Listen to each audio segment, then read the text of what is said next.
On a craint même à un moment qu'il n'ait la majorité.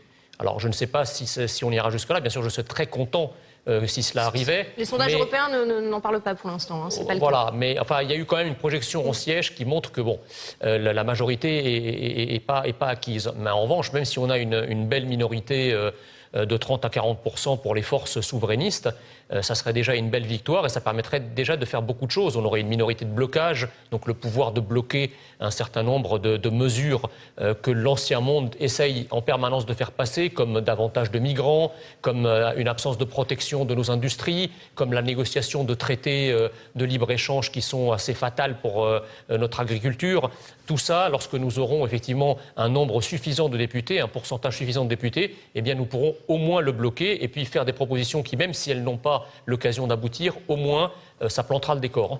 Ce serait la première fois que le Parlement européen finalement serait représenté par un certain nombre de partis souverainistes. Ça veut dire quoi concrètement pour l'Europe aujourd'hui? C'est terminé? L'Europe telle que l'entend la Commission de Bruxelles, telle que l'entend Emmanuel Macron, c'est une place supplémentaire pour une Europe des nations selon vous? Moi je crois que l'Europe des nations est déjà en marche, pas en marche au sens de Macron, mais en marche véritablement politiquement. Je pense que l'Europe que nous avons connue a vécu.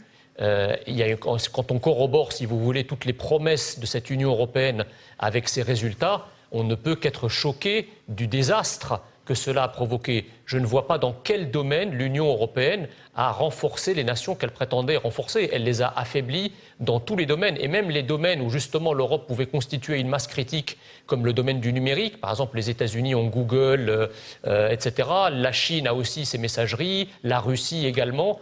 L'Europe n'a rien, on dépend complètement des Américains, elle n'a rien su créer, elle n'a pas été à la hauteur de cette puissance continentale qui finalement ne peut s'exprimer que par une agrégation de nations, d'États-nations bien identifiés qui se mettent en coopération, qui mettent en commun leurs puissances respectives et respectées.